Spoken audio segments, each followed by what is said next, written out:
On September 30th, 1907, a 67-year-old man walked into the trees outside a police barracks in northern Manitoba and did not come back.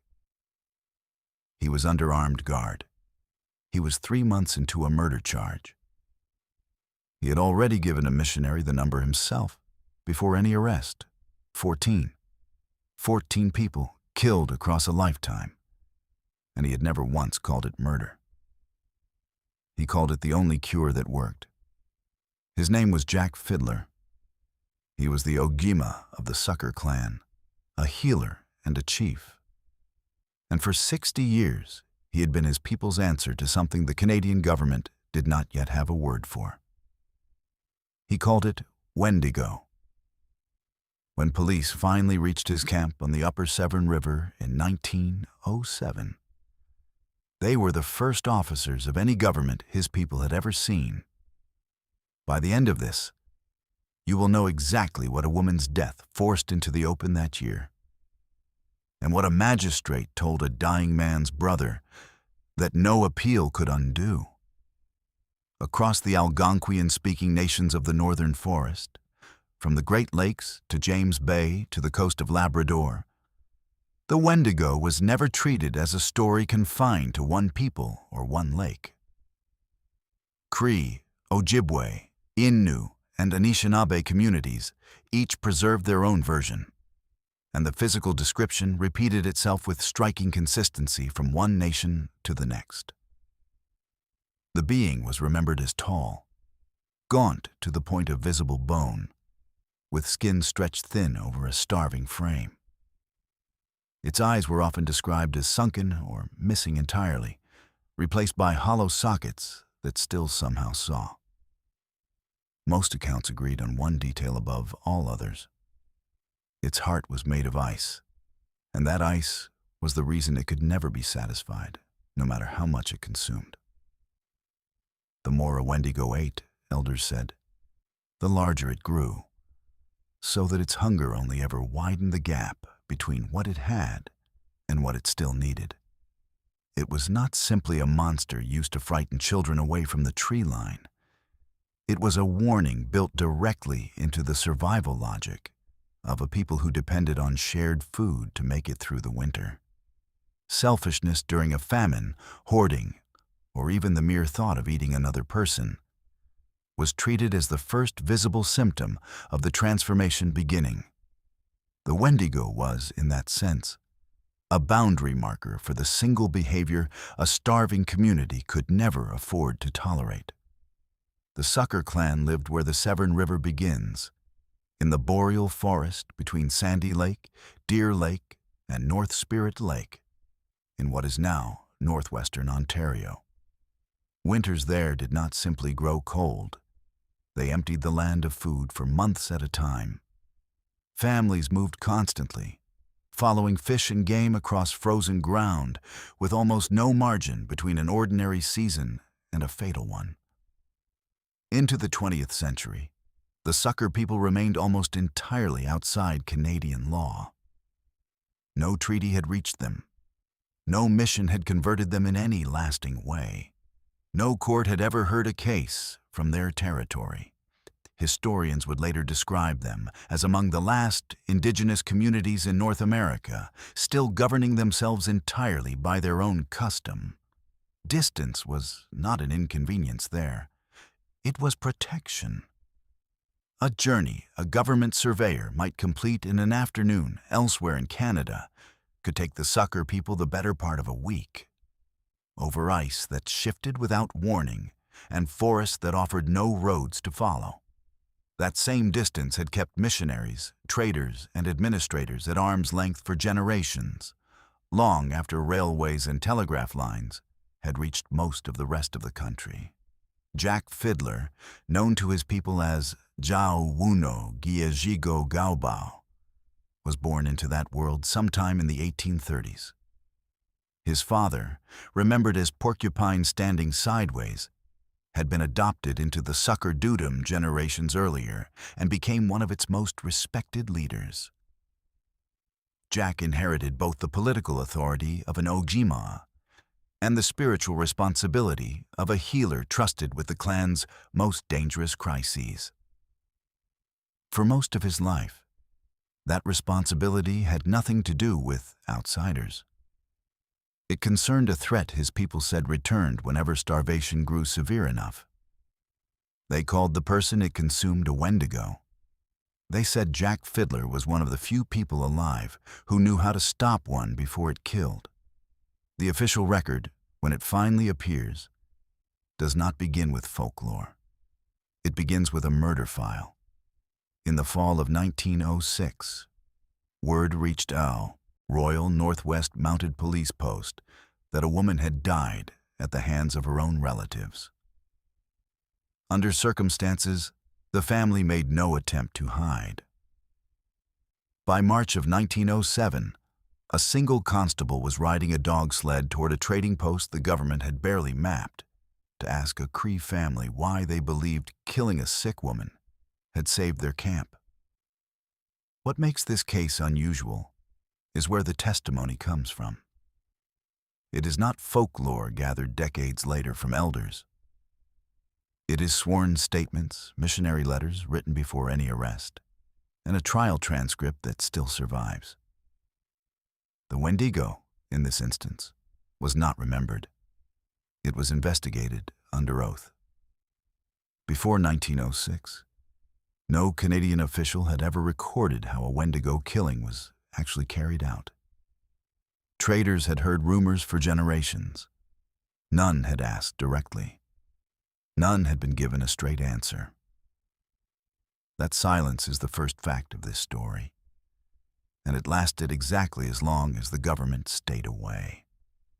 According to the testimony later gathered by author James Stevens and Jack Fiddler's own grandson, Chief Thomas Fiddler, in a 1971 collaboration that finally set the family's account into print, the Sucker people did not consider the Wendigo a story told for entertainment or caution. They described it as a documented, recurring danger tied directly to famine. A person driven far enough by hunger, the account holds, could begin to crave human flesh instead of fearing it. The signs were specific and physical, not symbolic. The person stopped sleeping. Their eyes changed. They spoke of a growing coldness at the center of their chest, described by elders as a heart turning to ice. Once those signs were confirmed, the transformation was considered irreversible. There was no medicine for it, and no waiting it out. The only remedy the Sucker clan recognized was death, carried out quickly by someone with the standing and the nerve to do it.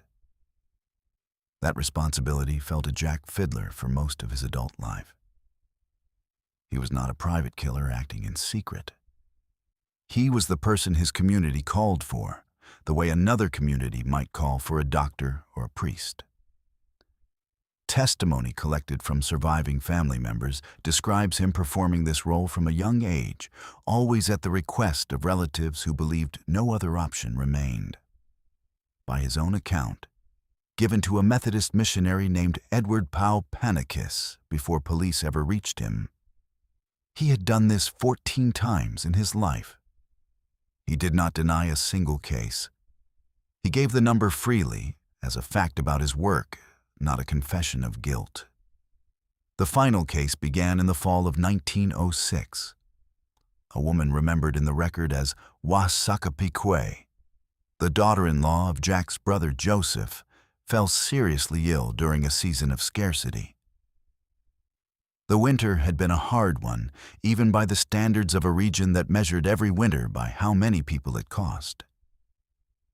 Food supplies that should have lasted through spring were already thinning by midwinter, and illness moved quickly through a camp with no surplus left to spare for anyone. According to testimony given later by a family in-law named Angus Ray, her condition worsened in ways the camp recognized. She was, in the language of her own people, becoming a Wendigo. Joseph and Jack, acting together and in view of the rest of the camp, ended her life.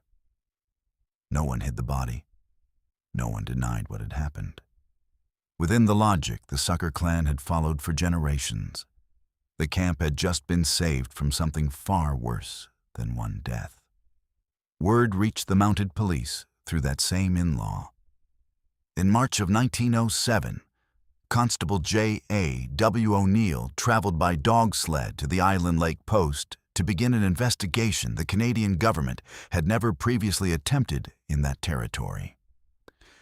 The journey took days across frozen lake country with no marked trail and no prior police visit to guide the route. O'Neill carried orders to investigate a death, not to adjudicate a belief system, and nothing in his training had prepared him for the answer he was about to receive. When he reached the camp, he did not find people hiding from the law. He found a family willing to describe exactly what had happened, in the same plain terms they might have used to describe a hunt. A second officer, Constable Cashman, joined him the following month. On June 15, 1907, Jack and Joseph Fiddler were arrested and charged with murder. For most of the people watching that arrest, the two constables were the first white officials they had ever seen in person. The physical record of what followed is unusually complete for an indigenous case from this period, which is itself part of why this story continues to be studied. Court documents survive. Missionary correspondence survives. Newspaper coverage survives, including a Montreal paper that ran the headline, "Devil Worship Among the Cree," within days of the arrest, treating a documented mercy killing as evidence of a pagan cult rather than a communal medical practice. The brothers were held at Norway House in Manitoba for roughly 15 weeks, awaiting trial, an unusually long imprisonment for two elderly men who had not attempted to flee and had not denied the facts of the case. Mainstream explanation of the event, once anthropologists and later psychologists took an interest, settled on a clinical label. 20th century researchers classify cases like this under the term Wendigo psychosis, describing it as a culture-bound syndrome specific to Algonquian-speaking peoples of the northern forests, defined by a delusional belief that a person has been possessed by a flesh-eating spirit. The American Psychological Association's own dictionary still carries the term today. That explanation accounts for the belief. It accounts for isolated episodes of paranoia during starvation. What it does not fully explain is the scale and structure of what the record shows in Jack Fiddler's case specifically. This was not one man's isolated delusion acted out once, in secret, and never repeated. This was a sanctioned communal practice, performed by a recognized authority, applied consistently across an estimated 14 cases over several decades, with the full knowledge and apparent consent of the surrounding camp each time. A clinical diagnosis explains a single break from reality. It struggles to explain an institution. That clinical label has not gone unchallenged. In 1982, anthropologist Lou Marano published a widely cited paper arguing that Wendigo psychosis, as a standalone psychiatric diagnosis, may never have existed in the form most textbooks describe. Marano argued that many of the cases early ethnographers filed under that label were better explained as executions carried out by a community for social reasons, with the Wendigo diagnosis applied afterward to justify a killing that had already been decided on other grounds.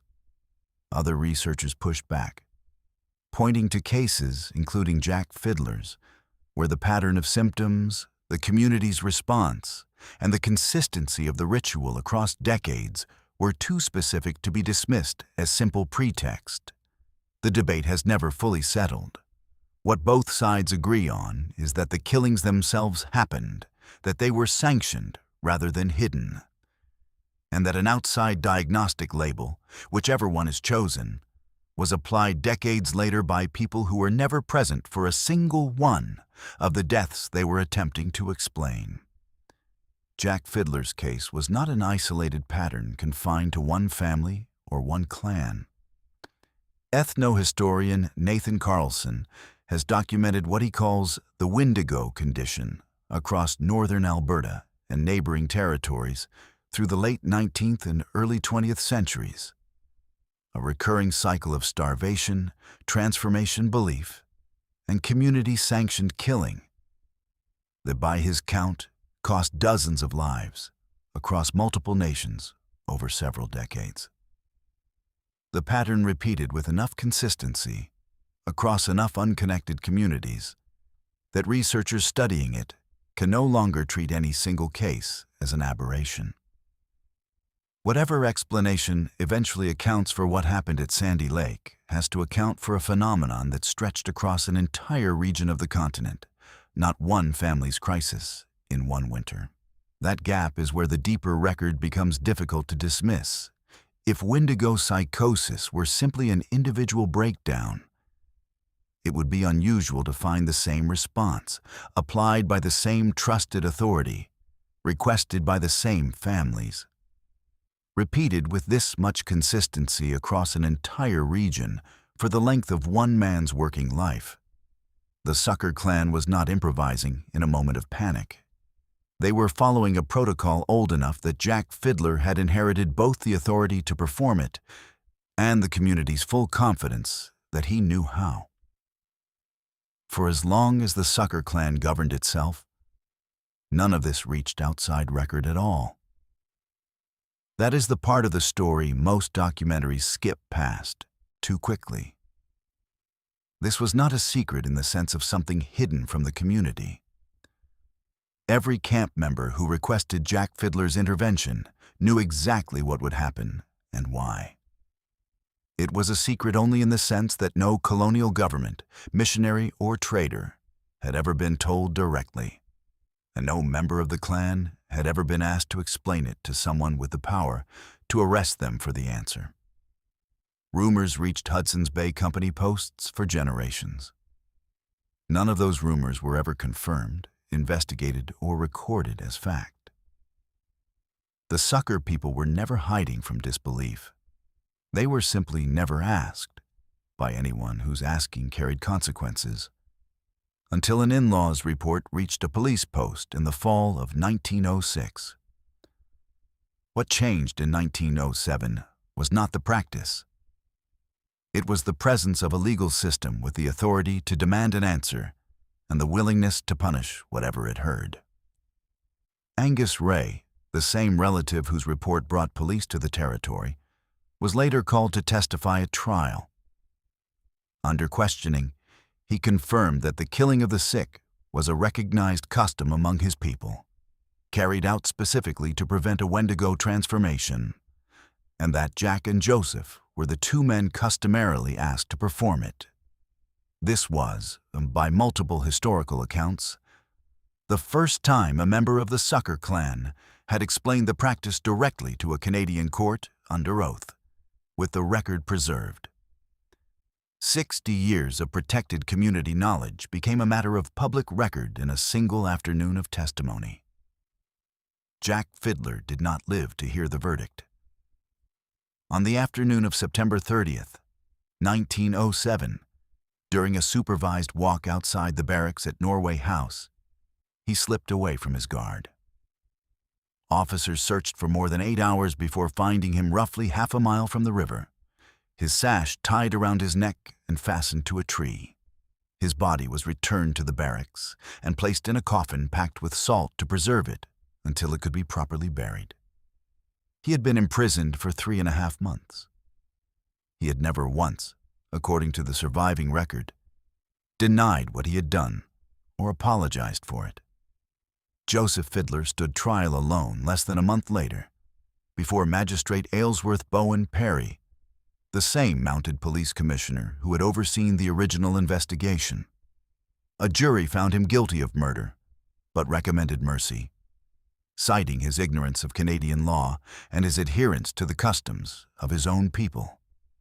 Witnesses who knew the family, including missionaries and Hudson's Bay Company traders who had lived among the Sucker people for years, tried to explain to the court what a Wendigo transformation was understood to mean, and why an entire camp would trust two elderly brothers with the decision to end a relative's life. The court listened to all of it and reached the same conclusion regardless. Perry told the court that the law did not permit him to grant any leniency on those grounds. Joseph was sentenced to death by hanging. 3 separate petitions for clemency were sent to the federal Minister of Justice in the months that followed, the first of them filed by Commissioner Perry himself, only 13 days after he had handed down the sentence. In 1909, while still imprisoned and suffering from illness, Joseph Fiddler died. The formal pardon arrived 3 days later. By 1910, without their 2 most senior leaders, the Sucker clan had lost the ability to govern itself apart from the Canadian state. Jack's son, Robert Fiddler, signed an addition to Treaty 5 that year as chief of the Deer Lake Band. Several Fiddler families later resettled at Sandy Lake and were brought under Treaty 9. The last Cree community in North America, still living entirely under its own law and its own remedy for the Wendigo, had, within 3 years of a single arrest, become a treaty band answering to Ottawa. What the trial forced into the record in 1907 was the fact of the practice. What it did not capture was the community's own understanding of why it had endured for so long, defended so consistently by people who did not consider themselves criminals in any sense they recognized. That fuller account did not surface again for more than 60 years. In 1971, author James Stevens traveled to the Sandy Lake Cree and sat for an extended period with Thomas Fiddler, Jack's grandson, and by then, a respected elder himself. Their collaboration produced the book Killing the Shaman, built from testimony given by Thomas Fiddler, alongside several other community members whose families had lived through the arrest, the trial, and its aftermath firsthand.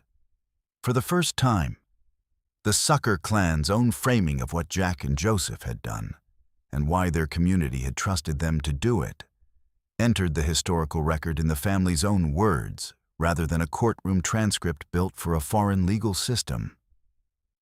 That distinction matters more than it first appears to.